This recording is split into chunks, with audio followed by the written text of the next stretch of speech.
and thank you for joining me today on Loyal World Info. Another day of the global spinning, another day of global news to digest. I offer a sane, rational voice for an insane, rational time. I will be your host, but first, let me share a little bit about me. I look forward to waking up to the international news like a child opening a Christmas present. I never know how I will act or activities I will do until after I unwrap my present. In the news case, what will I learn? What will it cause me to think about? What will I reflect back on? And what will I share with others? Stay with me and let's open presents together. Now, let's get into today's topics. Okay, today is August 10th. And let's get into today's topics. Hong Kong media mogul Jimmy Lai arrested under security law. Push for more paid leave for fathers-to-be. Mobile game sales hit record high H1 first quarter. With planes grounded, airline foods seek new life. China strategic port project moves a step closer to reality as Myanmar okays joint venture. Survivors and rescue workers involved in Corona plane crash to be tested for convid-19 after a victim found positive. And Egypt mulls law to protect women's identities as a MeToo movement. Now let's get into the stories. Okay, so our first story of the day is Hong Kong media mogul Jimmy Lai arrested under security law. So let's read a little bit about this. Hong Kong mogul Jimmy Lai, one of the city's most vocal critics of Beijing, was arrested Monday under the new national security law for colluding with foreign forces, deepening the crackdown on democracy supporters. They arrested him at his house at about 7 a.m. Our lawyers are on their way to the police station, Mark Simon, a close aide, added that other members of Lai's media group had also been arrested. A police source speaking on the condition of immunity said that Lai was arrested for colluding with foreign forces, one of the new national security offenses for fraud. Lai owns the Apple Daily newspaper and Next magazines, two outlets unapologetically pro-democracy and critical of Beijing. On Twitter, Simon said officers were executing search warrants for both Lai's mansion and his son's house. So first off, what you do does affect your family, which is scary. So I found that interesting. And again, to recap, China passed this anti-democracy law to crack down on protests, but they also made it international to try to extradite anybody who talks to whether free Hong Kong or a pro-democracy. If they're located anywhere in the world, whether you're a Chinese national or not, they want to be able to arrest you for speaking bad of China. Few Hong Kongers generate the level of vitriol from Beijing that Lai does.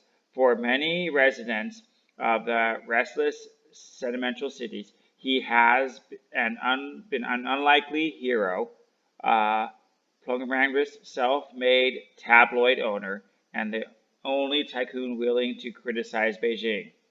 But in China's state media, he is a traitor, the biggest black hand behind the last year's huge pro-democracy protest in Hong Kong, and the head of the new gang of four conspiring with the foreign nationals to undermine the motherland. So Lau spoke to ADF in mid-June, 2 weeks before the new security laws were imposed on the city. I am prepared for prison, the 72-year-old said. If it comes, I will have the opportunity to read books I haven't read. The only thing I could do is to be positive. He's described the law as a death knell for Hong Kong. Now, why is this international news, besides what I've shared earlier? Where China laws start, the authoritarian countries do later on. You can see this in America whether it's Twitter, Facebook, YouTube, either they take down your tweets, they take down your advertisements or your Facebook pages. Sometimes they shadow ban or lock your YouTube videos. They're trying to restrict your speech, to correct your thinking, and trying to condition your behavior. And none of these are acceptable, whether it's a free country or for an authoritarian country. So I do think this is important for everybody to keep in mind, whether you're Chinese or not. You should make a stand. You never give up any of your freedom, no matter how much fear your government tries to put upon you, and no matter how much money or safety they promise you. What they promise you is only temporary for you giving up your lifelong freedom. So what are your thoughts on this? Whether this mogul was arrested or if these laws affected your country? I actually kind of wonder about that Blizzard guy, the Chow guy, when he said "free my country" in the Hong Kong gaming protest. He's probably in jail too. So again, leave your comments below. I really want to know what you think about this article. Okay, moving on to Taipei, Taiwan. The second article is "Push for More Paid Leave for Fathers-to-Be." The Awakening Foundation, the Birth Reform Alliance, and lawmakers are pressing the government to allow expecting fathers to have 5 days paid leave before their child is born to accompany their spouse for medical checkups. The Act of Gender Equality in Employment, which grants pregnant women in 5 days of paid leave for medical checkups, should be amended, the group of lawmakers said on Friday. Men often do not consider what fatherhood entails until after the child is born, and therefore they have difficulty catching up with the bond formed between the mother and the baby. Foundation General Secretary Chow Yu-Huson said.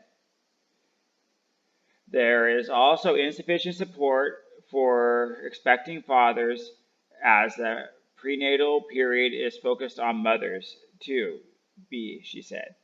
The discrepancy in pedophileness between husbands and wives often results in unequal distribution of the parenting workload after birth and can lead to conflicts between the parents, she said. Article 15 of the Act grants women paid leave for checkups, but nothing for their spouses who accompany them, the foundation director said. Men wanting to accompany their spouse to prenatal checkups often need to use vacation time to take unpaid leave, she said.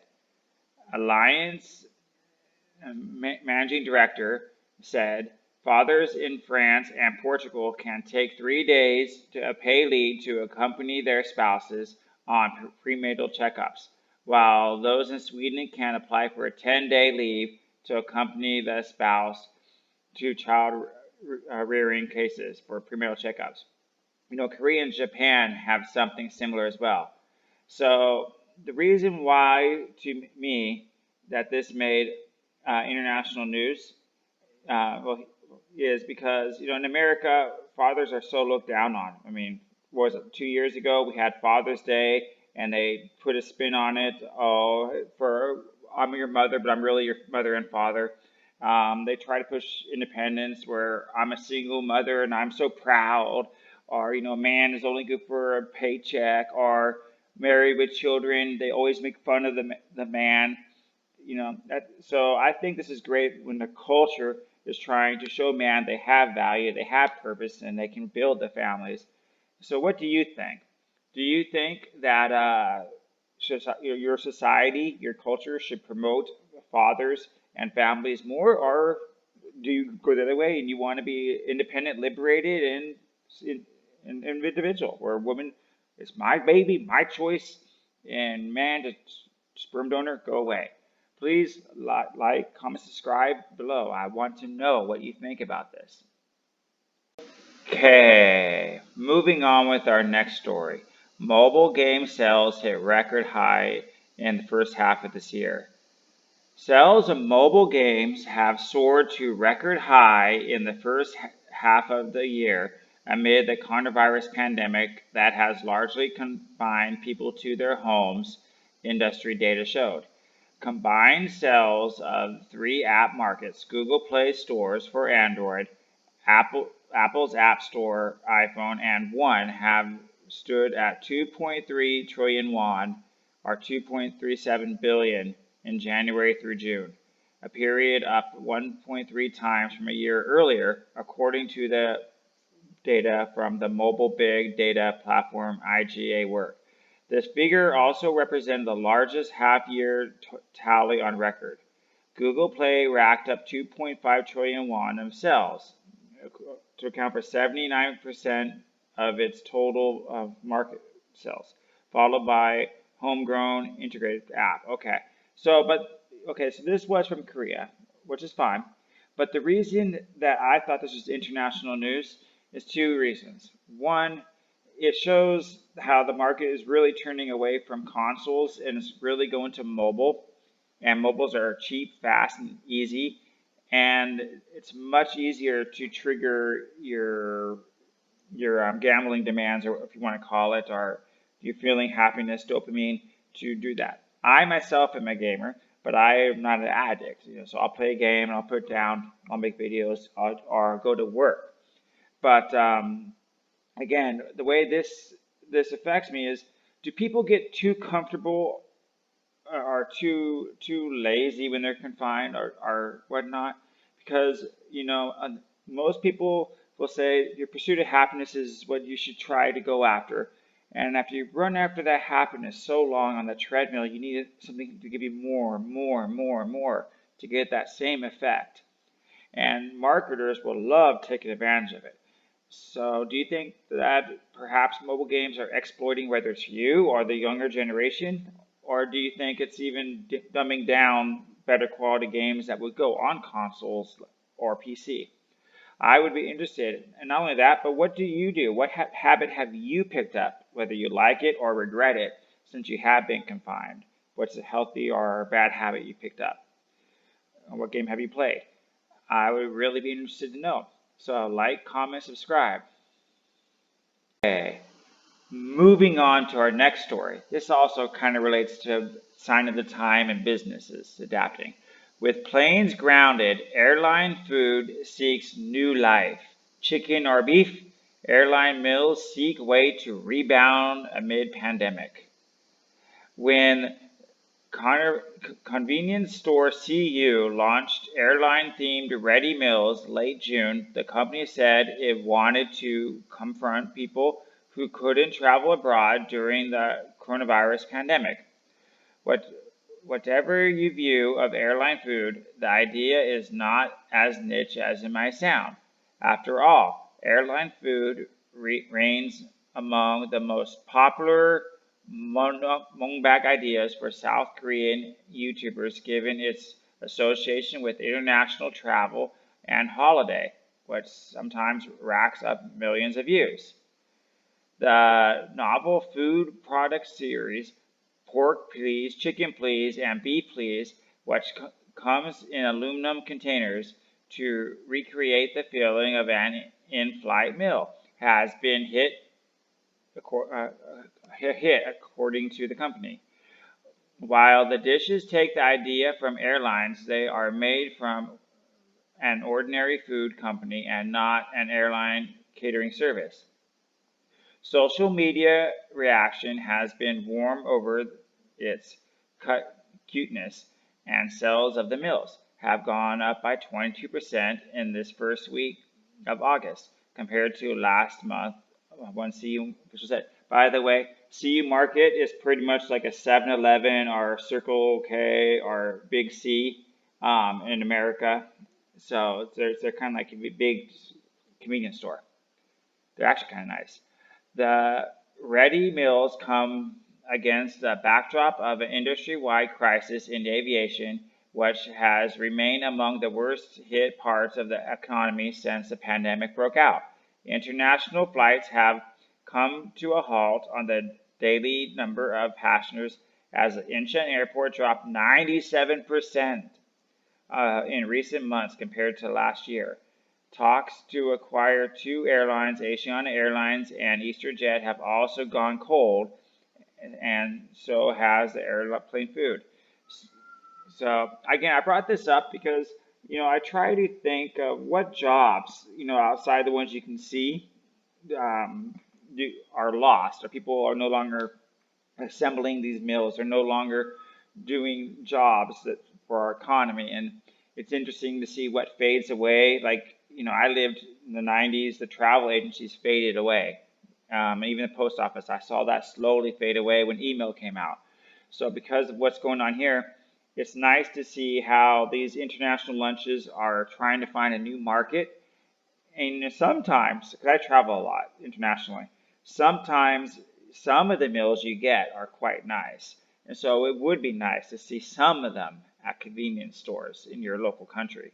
So my question is, when you fly, what pleasure do you miss? Or when you go to a convenience store, have you seen any new product trying to be offered or sold there that maybe was not there before the pandemic? If so, have you tried it? What was it, and how did you react to it? And what other jobs are kind of going unnoticed that and are shifting through a changing market because of this pandemic lockdown? Please like, comment, and subscribe. I really want to know. Okay, moving on to another big article today. This one is China's strategic port project moves a step closer to reality as Myanmar okays a joint venture. And this is kind of going off of China's One Belt, One Road, where China's trying to connect the world through trains, ports, and small islands, and occasionally give military advantages. So let's read what they're doing with Myanmar and why it's important. The Myanmar Government Investment Agency last week approved the registration of a joint venture between a Chinese company and a government-backed committee to develop a China strategic deep sea port project in the western Rakhine state. The approval moves the long-delayed backbone project of the China-Myanmar Economic Corridor one step closer to actually getting off the ground. The CMEC forms part of the China's ambitious One Belt, One Road. Now, I'm going to get into a little bit this here. China has made projects from Sri Lanka to Malaysia to Cambodia to Laos, even Paris, or at least France. And what they do is they loan the money to build projects, usually 60-40, China pays 60%, the other country pays 40, or 70-30. But what China does is they'll get the 70-30, but then they'll do a lot of projects like that to where eventually the home country misses their payments and the defaults, and then China just takes what they made as payment. So it's kind of funny when you read about all these countries that are doing this, because eventually they're saying, yeah, China, you can build your base, your harbor, whatever here, we're going to pay you to build it, and then give it to you for free, and give up our land and our resources.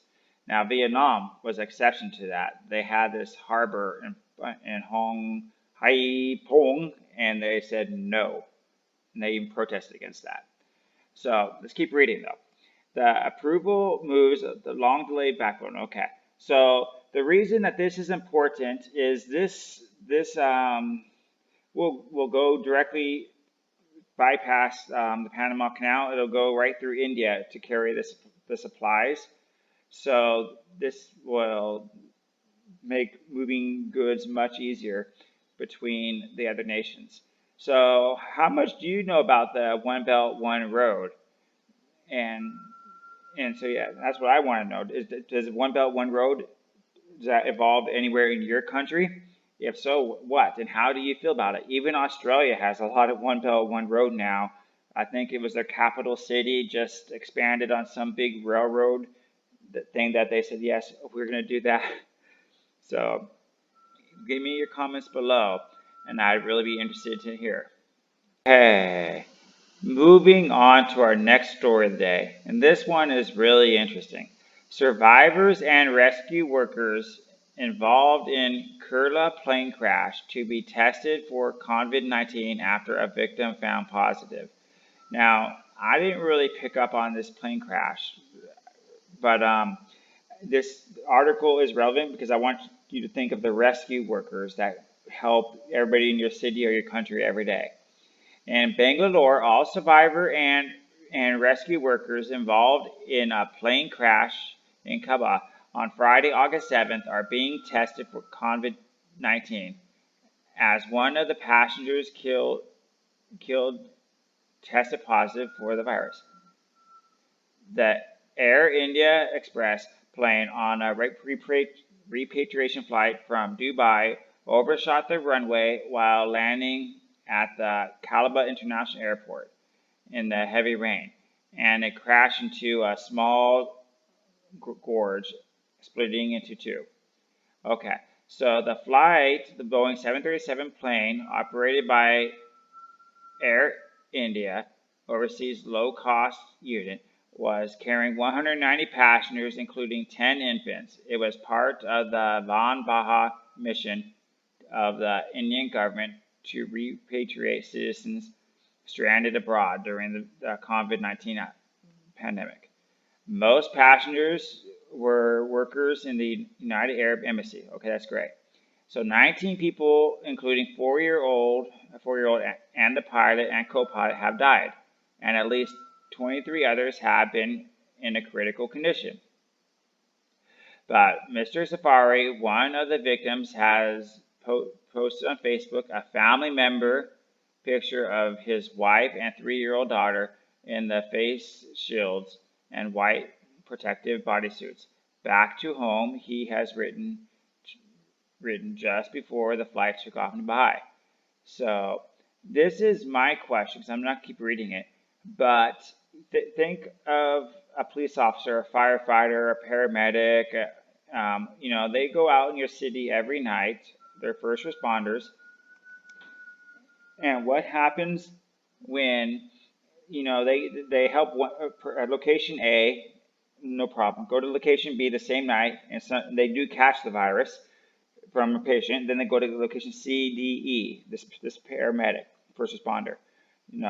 Are you going to keep test them every time they help somebody? How would we deal with this kind of incident? How can we be safe when first responders are helping you in need? Are you going to refuse them?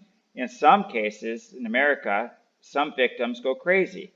The firefighter could pull you out of the fire, and let's just say he had the virus. And then you try to sue the firefighter because he got you sick. But at the same token, if he didn't touch you and move you, you'd been burned to death anyway. So that's why I want you guys' opinion. How do you stand on this when it comes to first responders and them helping people in need? They're running in to save you, and they might get sick and take it back to their family or their friends or colleagues, and you can't really test them every day. So like, comment, subscribe, and let's move on to the next story. Okay, let's move on to our last article of the day. Egypt mulls law to protect women's identities as MeToo movement escalates. Egyptian lawmakers are pushing for a new law to protect the identity of women coming forward to report sexual abuse and assaults as the nation's MeToo movement picks up speed. An Egyptian parliamentarian committee has approved a draft law that would give survivors of sexual assault and harassment the automatic right to autonomy, with the law expected to go to the vote at the general sessions of the parliament later this month.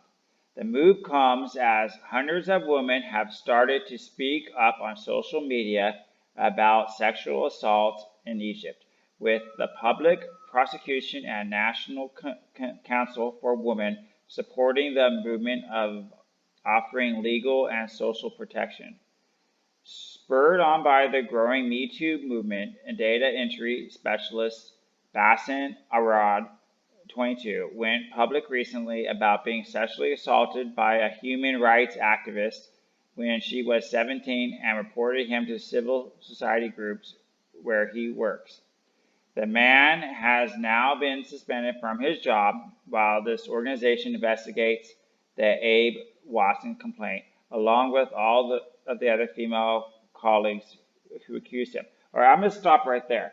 First off, okay, no man or woman, whenever any sexual assault goes on, should be suspended. I know in America and a lot of countries that do that, this is wrong because many times people lie just to gossip and create drama. Secondly, every person deserves to know who's their accuser. And we've already seen in America and many countries these women lie or they make something up. And furthermore, many of these women, they give their bodies away for free. And this is even my mom, but she'd tell you this, many girls. She grew up, when Wizard of Oz was literally in the theaters. And she goes, do you know how many women cut in line to give their bodies to whatever director just so they could be in the movie, so they can get the part, so they can get the job? Even in America now, they do surveys where many women will trade sex for promotions, but then they want to come back later. It's the choice, their body, their choice, they made it. And if you want to accuse somebody, it has to be counterbalanced. First, you should not be able to hide your identity. And second, any false allegations should be able to be prosecuted. I'm not saying I'm against women this at all, but I'm saying it should not be used as a tactic to get ahead or a tactic to profit off of. It should be used for those actual victims. And this is why, MeToo, I'm currently in Vietnam, and MeToo never took off here. The Vietnamese government told women, shut up, go home, be responsible for yourself and your own body. And you know what? Women have no complaints. They're going on their daily lives, and they're one of the still happiest nations on the world. But women are victims in general. They seek attention. They seek this compensation. So they do this to try to bring you down, give you sympathy, then extract resources that you get for themselves. So I think this takes away your independence. It also puts a hardship on your own life, regardless of what you get out of it. So, but what do you think? Am I being too harsh, or should I be even harsher? Or have you been involved in fake lawsuits, or has something like this? Maybe you were on the other end. Maybe you really were sexually assaulted and you didn't get justice. Or maybe you were the man who somebody accused you and you lost your job, and in the end it was frivolous and the woman never was held accountable. Please like, comment, subscribe below. I really want to know.